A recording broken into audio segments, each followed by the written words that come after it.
Hey guys, मैं चिराग एक और वीडियो के साथ अकाउंट्स विद चिराग चैनल पर आपका वेलकम करता हूं, जहां आप कॉन्सेप्ट को रटते नहीं कॉन्सेप्ट को समझते हैं। यह है अपनी कैपिटल गेन की 9th वीडियो।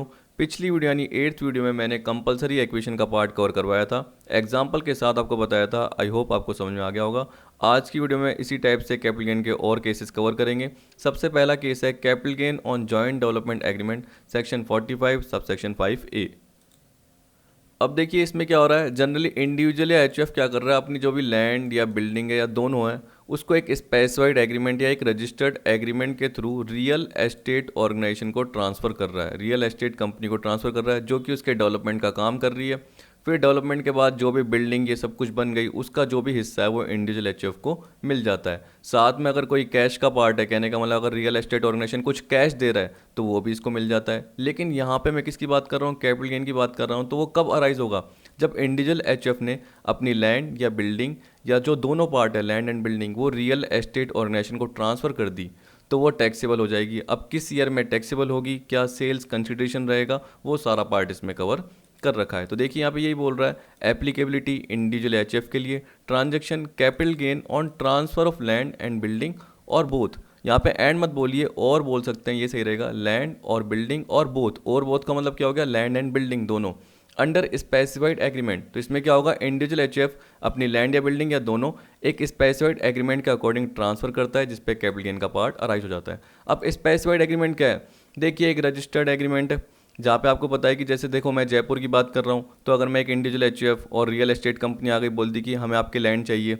ठीक है, अब उस पर डेवलपमेंट का काम कर रही है, उस पर वो बिल्डिंगें बनाने का काम कर रही है, तो उसके लिए कोई कंपिटेंट अथॉरिटी सर्टिफिकेट तो देगी। जैसे हमारे यहाँ पे क्या है, जेडीए, जयपुर डेवलपमेंट अथॉरिटी, तो उसके थ्रू सर्टिफिकेट तो मिलेगा क्योंकि उसने ही अप्रूवल दी होगी।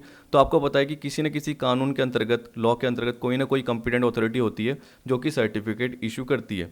तो जिस साल सर्टिफिकेट मिल गया उस ईयर वो टैक्सेबल हो जाएगा, क्योंकि उसका मतलब क्या है कि वो प्रोजेक्ट कंप्लीट हो चुका है या उसका पार्ट कंप्लीट हो चुका है। तो यहाँ पे ये बोल रहा है कि रजिस्टर्ड एग्रीमेंट का मतलब क्या है, in which a person owing land और बिल्डिंग और both agree to allow another person to develop a real estate project. तो इसका मतलब वो इंडिविजुअल एचएफ क्या हो गया, एग्री हो गया कि मैं अपनी लैंड या बिल्डिंग या दोनों दे रहा हूँ किस पर्सन को, दूसरे पर्सन को, जो कि रियल एस्टेट प्रोजेक्ट को डेवलप करेगा, ठीक है, on such land and building in consideration of share.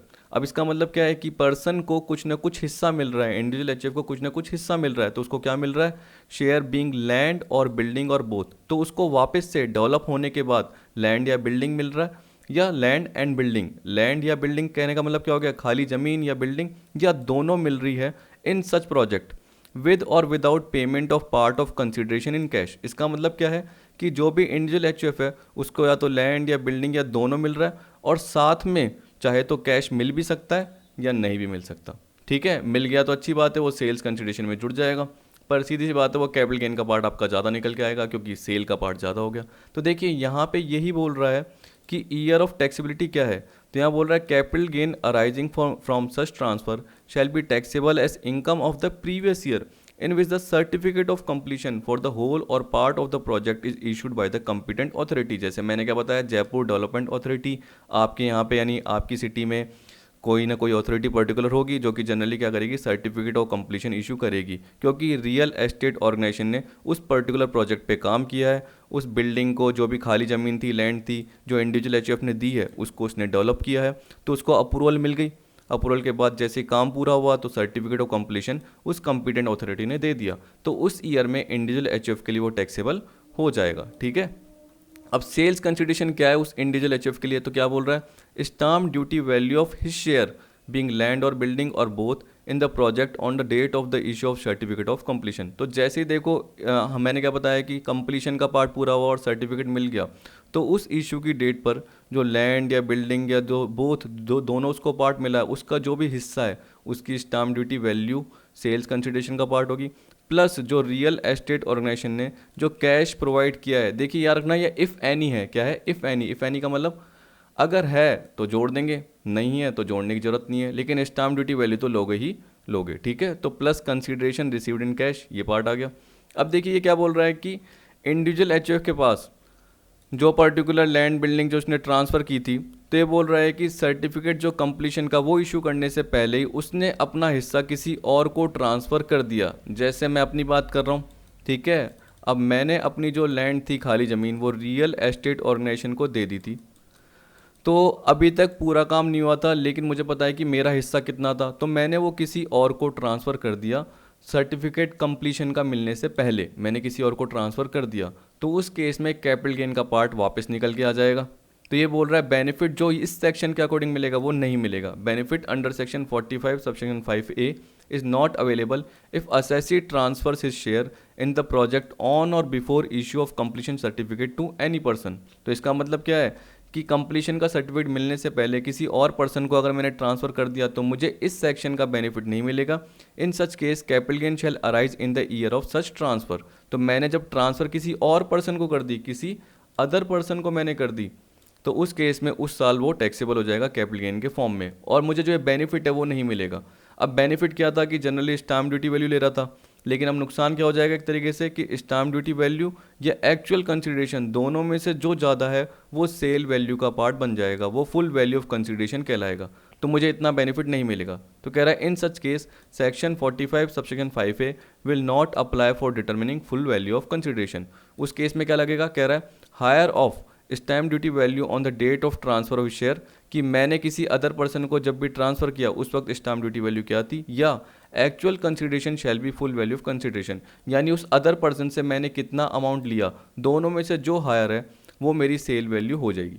ठीक है, क्योंकि मैंने कंप्लीशन का सर्टिफिकेट मिलने से पहले किसी और को अपना हिस्सा ट्रांसफ़र कर दिया। तो यही पार्ट था इसमें। ठीक है, आई होप आपको समझ में आ गया होगा। इसमें एग्जाम्पल कवर कराने की कोई ज़रूरत नहीं थी, इतना टिपिकल ये पार्ट नहीं था। अब देखिए बोल रहा है capital gain on distribution of assets by company in its liquidation. जब कंपनी लिक्विडेट हो रही है तो वो अपनी एसेट को क्या कर रही है, शेयर होल्डर को डिस्ट्रीब्यूट कर रही है। अब देखिए आपको पता है कि या तो वो क्या करेगी, एसेट्स को बेचेगी, उसके बाद क्या करेगी, जनरली जो भी कैश आएगा उसको डिस्ट्रीब्यूट करेगी। लेकिन अगर वो सीधा ही एसेट दे देती है काइंड में, आपको पता है जैसे मशीनरी दे दी, फर्नीचर दे दिया, तो वो शेयर होल्डर को अगर मिल गया तो कंपनी के लिए वो टैक्सेबल नहीं होगा। ये मैंने आपको पहले भी बताया हुआ है। चलो मैं आपको एक बार दिखाई देता हूँ।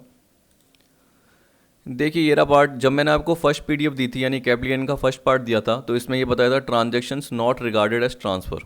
ठीक है, तो यहाँ पे देखिए section 46 subsection 1 any distribution of capital asset in the event of liquidation by a company to its shareholder. तो जैसे लिक्विडेशन हुआ, कंपनी ने अपने शेयर होल्डर को जो भी कैपिटल एसेट डिस्ट्रीब्यूट की, shall not be treated as transfer in the hand of company. तो क्या डिस्ट्रीब्यूट की है, कैपिटल एसेट की है, मशीनरी, फर्नीचर, बिल्डिंग जो भी है, अगर वो ट्रांसफ़र कर दी है तो उस केस में क्या होगा, वो ट्रांसफ़र नहीं माना जाएगा और कैपिटल गेन का पार्ट नहीं बनेगा। लेकिन अगर कंपनी ने उसको बेच दिया, एसेट्स को बेच दिया, उसके बाद जो कैश डिस्ट्रीब्यूट किया है तो कंपनी के लिए टैक्सेबल हो ही जाएगा, याद रखना। लेकिन अगर कंपनी ने सीधे सीधे एसेट दे दी है तो कंपनी के लिए टैक्सेबल नहीं होगा। अब शेयर होल्डर ने अपना राइट छोड़ा है, उसके बदले में ही तो एसेट मिली है, तो शेयर होल्डर के लिए कैसे टैक्सेबल रहेगा वो सारा पार्ट इसमें दे रखा है, और कंपनी के लिए कैसे टैक्सेबल रहेगा। तो यहाँ पे देखिए ये बोल रहा है for company in liquidation any asset distributed in kind by the company to shareholder on liquidation shall not be regarded as transfer by the company. मैंने आपको बताया 10, इसलिए no capital gain shall arise to company on distribution of such asset. तो कोई भी capital gain का part नहीं लगेगा। लेकिन अगर लिक्विडेटर ने कंपनी की असेट को बेच दिया होता और जो भी फंड कलेक्ट किया था वो डिस्ट्रीब्यूट कर दिया होता शेयर होल्डर को, इसका मतलब क्या है कि एसेट को बेचा, पैसा मिला, वो शेयर होल्डर को डिस्ट्रीब्यूट कर दिया, तो कैपिटल गेन उस पर अराइज हो जाएगा। तो सीधे सीधे एसेट दी है तो ट्रांसफर नहीं होगा। लेकिन अगर एसेट बेचने के बाद जो कैश मिला और उसको डिस्ट्रीब्यूट कर दिया, उस फंड को डिस्ट्रीब्यूट कर दिया, तो कैपिटल गेन का पार्ट अराइज होगा। अब देखिए शेयर होल्डर के लिए बोल दिया, तो यहाँ पे क्या बोल रहा है, शेयर होल्डर के लिए कब होगा taxable, capital gain shall arise in the hand of share holder on transfer of such shares to the company. क्योंकि शेयर होल्डर ने भी अपने शेयर को छोड़ा है और उसके बदले में असेट मिली है, तो जो असेट मिली है उसकी फेयर मार्केट वैल्यू क्या है, वो सेल्स कंसिडरेशन का पार्ट है।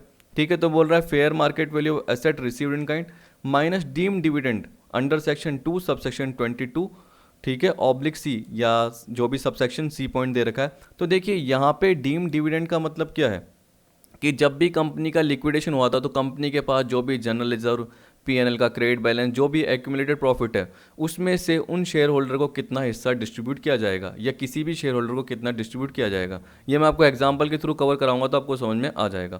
तो ये बोल रहा है कि डीम्ड डिविडेंड का मतलब है distribution of accumulated profit by the company on liquidation is treated as deemed dividend. मतलब कंपनी की बैलेंस शीट में जो भी एक्यूमुलेट प्रॉफिट दे रखा है उसमें से शेयर होल्डर का हिस्सा कितना है तो वो शेयर होल्डर लेस कर सकता है, मतलब वो अपनी सेल वैल्यू को थोड़ी कम कर सकता है। जो भी उसको फेयर मार्केट वैल्यू नहीं एसेट मिली है उसकी फेयर मार्केट वैल्यू वो लेगा और उसमें से डीम डिविडेंड लेस कर देगा, तो अच्छी बात है। इसके अलावा बोल रहा है and DDT dividend distribution tax under section 115 shall be payable by the company, तो वो भी लेस कर सकते हैं क्योंकि वो भी डीम डिविडेंड के फॉर्म में हो गया।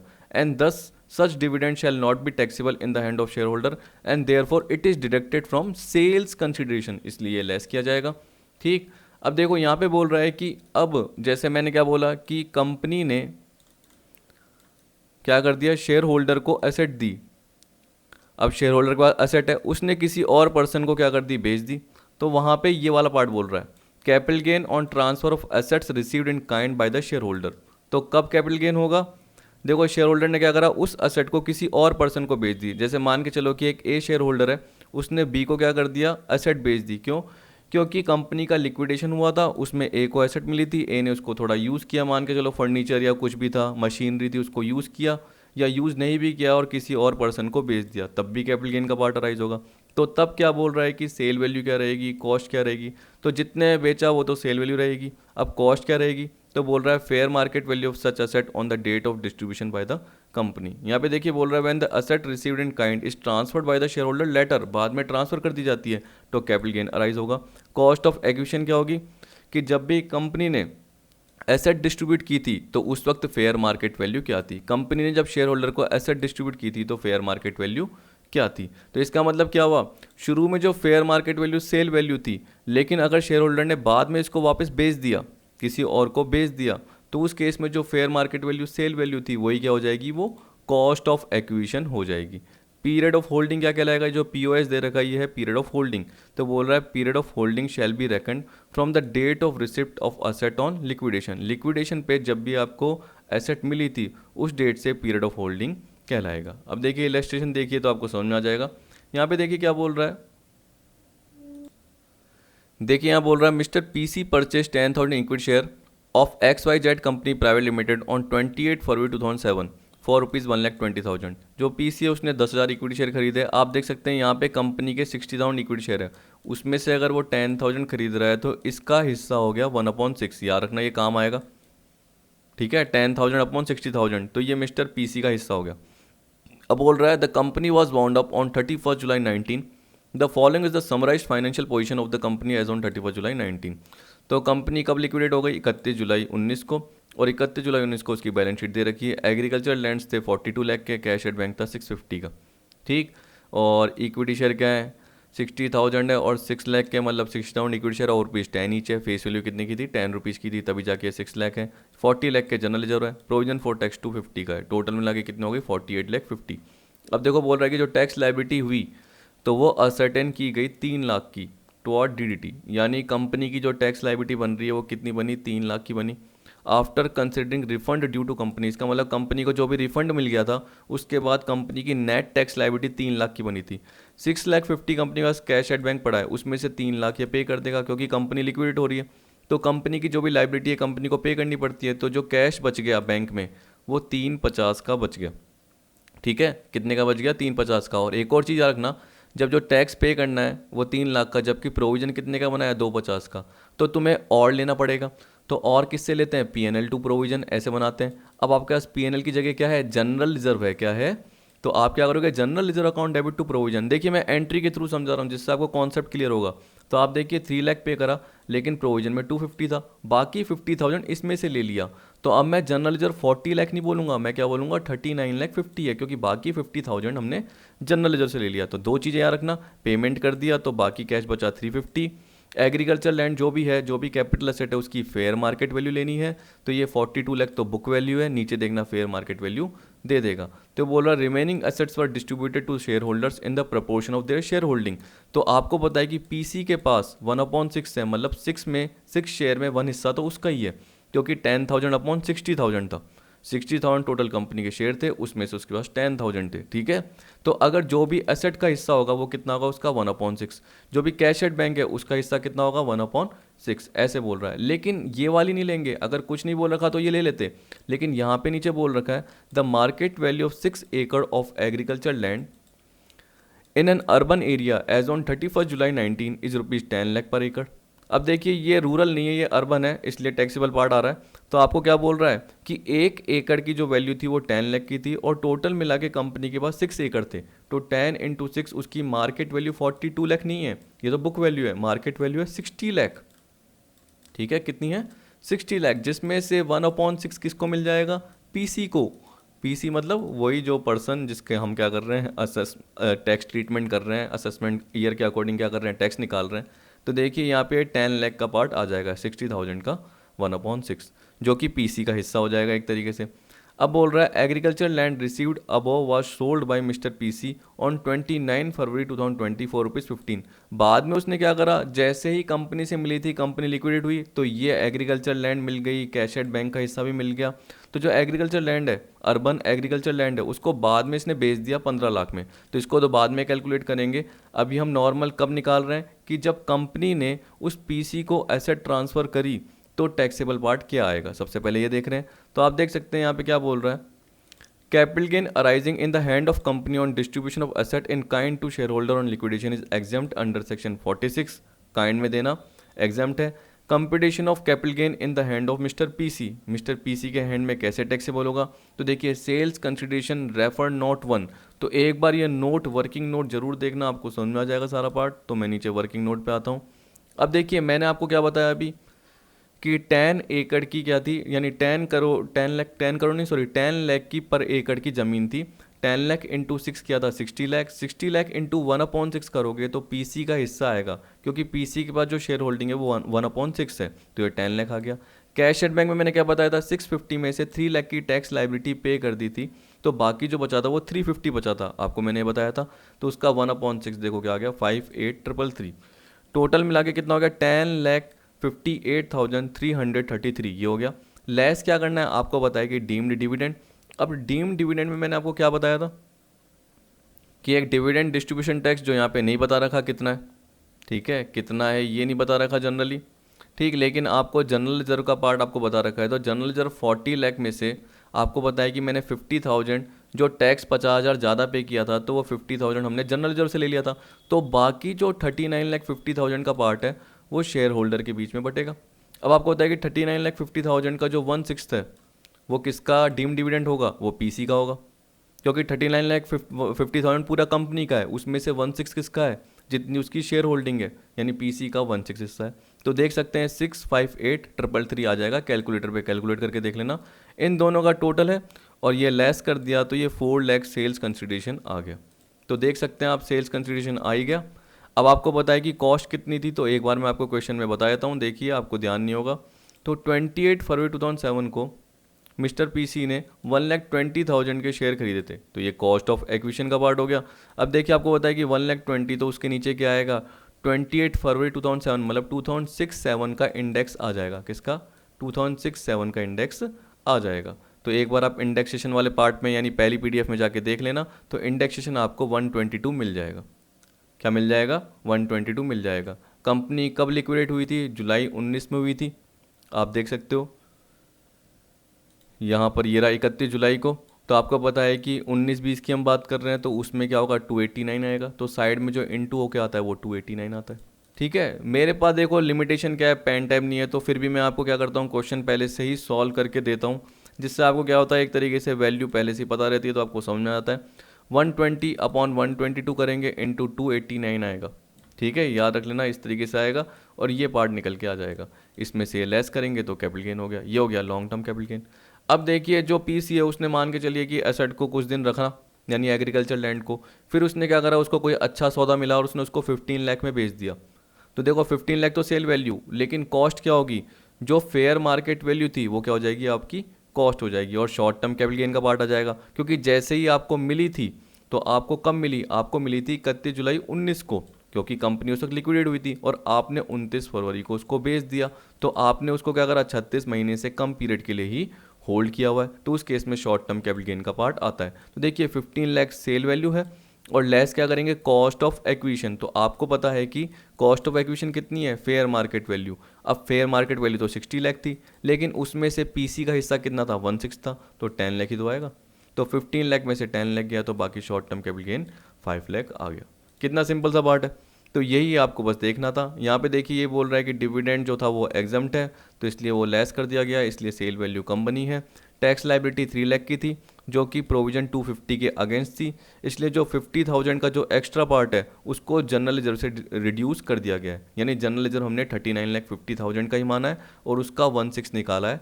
कितना, ये रहा, सॉरी ये वाला निकाला है 58,300, नहीं यहाँ भी मैंने गलत बोल दिया, ये वाला ये 40 लाख माइनस 50, 39,50 इंटू 1/6, तो ये है, ये हमने निकाला है। ठीक है, ये तो कैश का पार्ट था, जो मैं ऊपर का बता रहा हूँ वो तो कैश का पार्ट था। तो आई होप आपको ये समझ में आ गया होगा। अब अगले पार्ट में चलते हैं। बाकी सारे तो क्या आपके थ्योरेटिकल ही है, इसमें मैंने इसके बाद एग्जाम्पल कवर नहीं करें।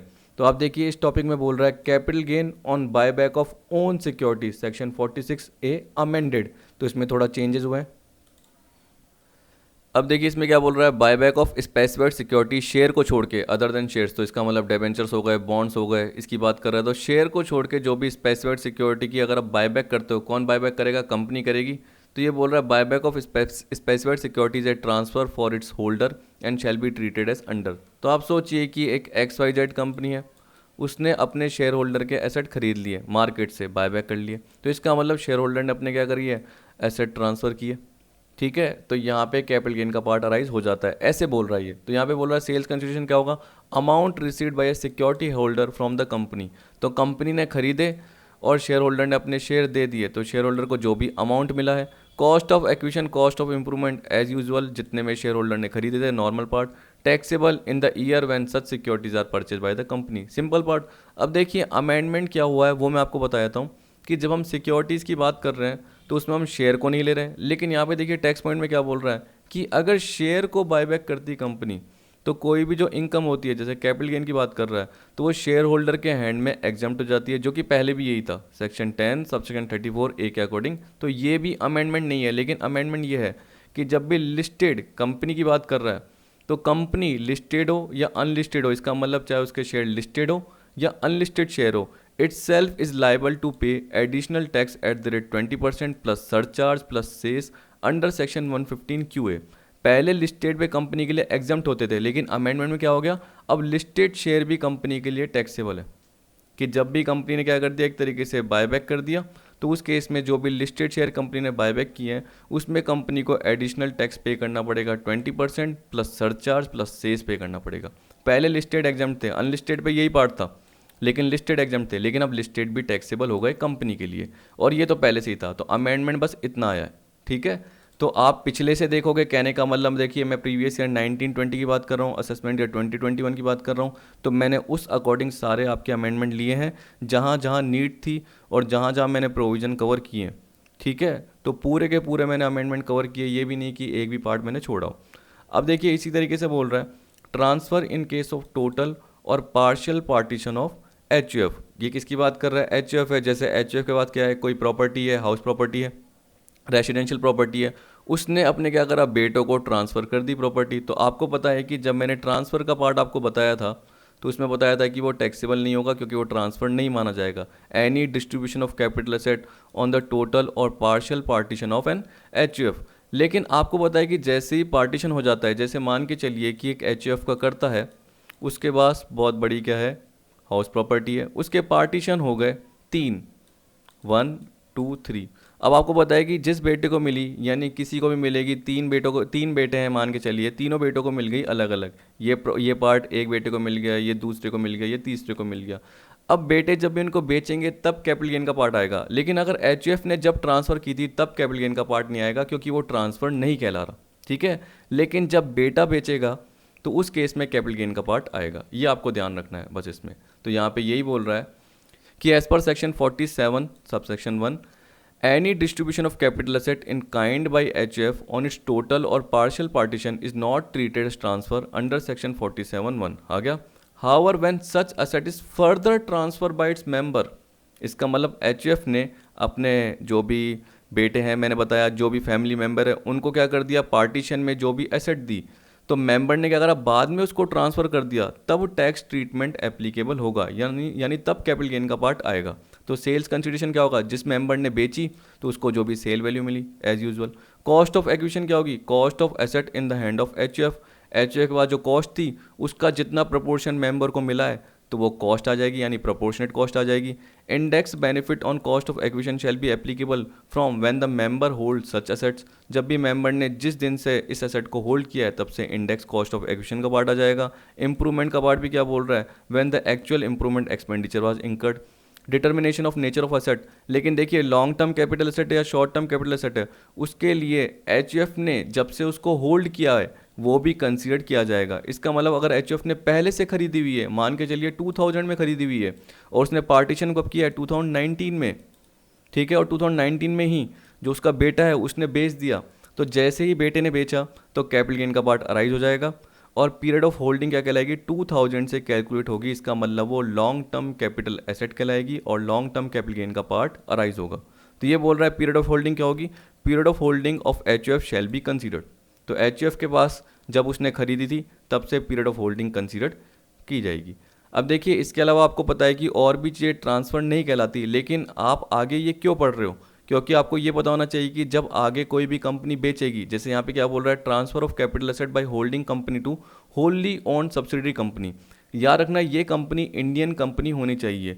होल्डिंग कंपनी ने जिस भी होल्ली ओन यानी 100% ओन सब्सिडरी कंपनी को जो भी कैपिटल एसेट ट्रांसफ़र की है वो ट्रांसफ़र में नहीं आती, आपको पता है। लेकिन जब भी ये बेचेगी तो कैपिटल गेन का पार्ट तो अराइज होगा ही होगा। उस केस में कॉस्ट क्या माना जाएगा, उस केस में कॉस्ट क्या माना जाएगा, ये जनरली हमको कवर करना है यहाँ पर। तो ये जनरली ट्रांसफ़र जो भी होते हैं ये एग्जम्प्ट होते हैं, क्योंकि आपने ये यहाँ पढ़ लिए थे transaction not regarded as transfer में। चाहे आप देख सकते हैं ये रहा, any transfer of capital asset by 100% holding company to its Indian subsidy company और by 100% subsidy company to its Indian holding company. ये था आपका, ठीक है।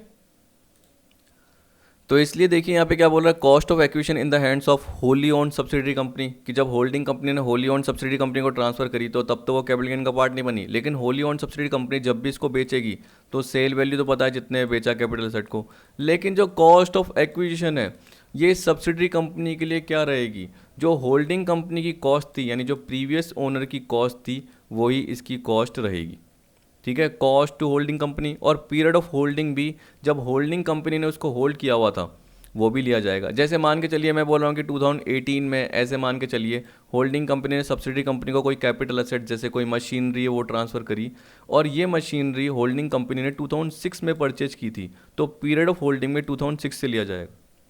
और जो ये 2018 में देखो जो आपको पता है कि ट्रांसफ़र किया हुआ है तो सब्सिडरी कंपनी के पास है, सब्सिडरी कंपनी ने इसको क्या कर दिया 2019-20 में बेच दिया, तो 1920 में टैक्सेबल होगा क्योंकि सब्सिडी कंपनी ने जब उसको बेचा है।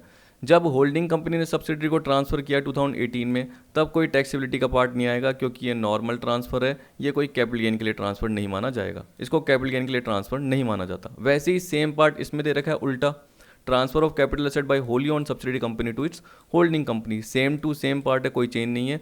बस याद रखना कि जिसको ट्रांसफ़र किया जा रहा है वो इंडियन कंपनी होनी चाहिए, यानी जो रिसिप्ट कर रही है कैपिटल एसेट को वो इंडियन कंपनी होनी चाहिए। देखो यहाँ पे बोल रहा है recipient company shall be Indian company, company receiving capital asset, तो इस केस में होल्डिंग कंपनी रिसीव कर रही है और पिछले वाले केस में Holi own subsidiary company receive कर रही है, ठीक है। अब देखिए यहाँ पे ये बोल रहा है 4.4 एंड 5, मतलब अभी जो मैंने आपको दोनों पॉइंट बताए इसको मैंने गलती से 4 एंड 5 ले लिया, तो आप देख सकते हो ऊपर के जो मैंने दोनों पॉइंट बताए उसमें क्या बोल रहा है, recipient company shall be Indian company. Exemption कब नहीं मिलेगा, कहने का मतलब वो कैपिटल गेन का पार्ट बनेगा और उसको ट्रांसफर जो हम बोल रहे थे कि नहीं मानेंगे अब ट्रांसफर मानेंगे, कब, कह रहा है exemption will not apply if capital asset is transferred as stock in trade, जो कैपिटल एसेट ट्रांसफर की गई है वो स्टॉक इन ट्रेड के फॉर्म में, तो उस केस में एग्जाम्पशन का पार्ट अप्लाई नहीं होगा और उसको कैपिटल गेन का पार्ट माना जाएगा। और जो मैंने बोला था कि अभी ट्रांसफर नहीं माना जाएगा अब उसको ट्रांसफर मानेंगे, क्योंकि स्टॉक इन ट्रेड के पार्ट को कैपिटल गेन में टैक्सेबल करना है, यानी ट्रांसफर के फॉर्म में मानना है और कैपिटल गेन के फॉर्म में टैक्सेबल करना है, ठीक है। अब देखिए बाकी जो पार्ट है वो अगली वीडियो में धीरे धीरे कवर होता जाएगा, क्योंकि आपको पता है छोटे छोटे पॉइंट बहुत सारे मैंने कवर किए हैं। अब मैंने इसलिए कवर किए हैं कि देखिए आपको क्या है कि ये मान के चलिए कि कहीं भी आप देखते हो तो आपको पूरा पार्ट कवर नहीं कराया जाता, जिससे क्या होता है कभी कभी थ्योरेटिकल पार्ट में या स्टेटमेंट के फॉर्म में, या मैं बोल सकता हूँ कि ट्रू फॉल्स के फॉर्म में, इस तरीके से कभी कभी आ सकते हैं कि चार स्टेटमेंट में से कौन सा फॉल्स है या चार में से कौन से सही हैं, तीन सही हो सकते हैं, दो सही हो सकते हैं। तो आपको पॉइंट बस थ्योरेटिकल पता होने चाहिए। अब एग्जाम्पल तो किसके लिए कवर करा रहा हूँ, जिससे आपको थ्योरेटिकल पॉइंट जो भी टिपिकल है वो समझ में आ जाए। तो आई होप आपको आज की वीडियो पसंद आई होगी। वीडियो देखने के लिए थैंक यू।